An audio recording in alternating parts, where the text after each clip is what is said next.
Did you know that the earliest Christians were strict monotheists who believed in one God and saw Jesus not as God himself, but as a prophet and the Messiah? They followed Jewish law, rejected pagan practices, and worshiped the same God as Abraham and Moses. So how did this simple, monotheistic faith transform into a religion that declared Jesus to be God himself, celebrated pagan holidays, and enforced Trinitarian doctrine? In the first few centuries, Christianity was not a single religion, but a collection of different sects.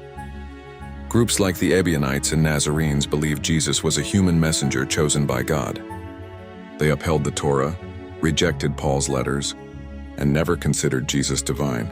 Others, like the Gnostics, focused on inner spiritual knowledge, while Marcionites denied the Old Testament altogether. These early followers of Jesus also had distinct symbols.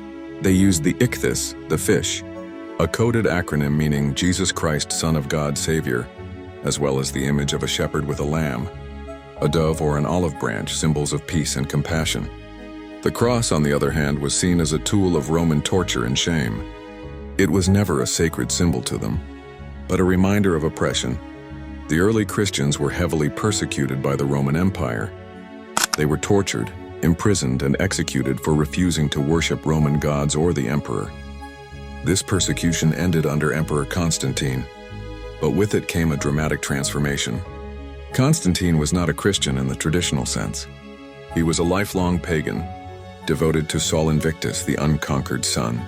Even after claiming conversion, he retained pagan titles and symbolism.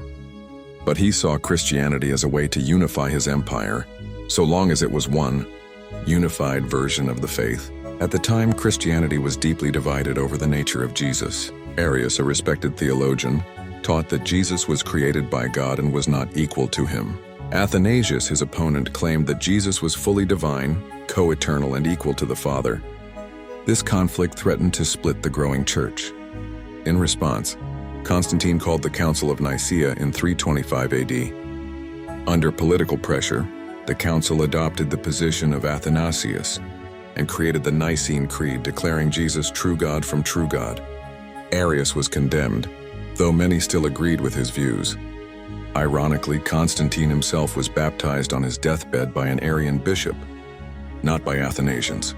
Throughout his life, he remained connected to paganism, yet he reshaped Christianity permanently.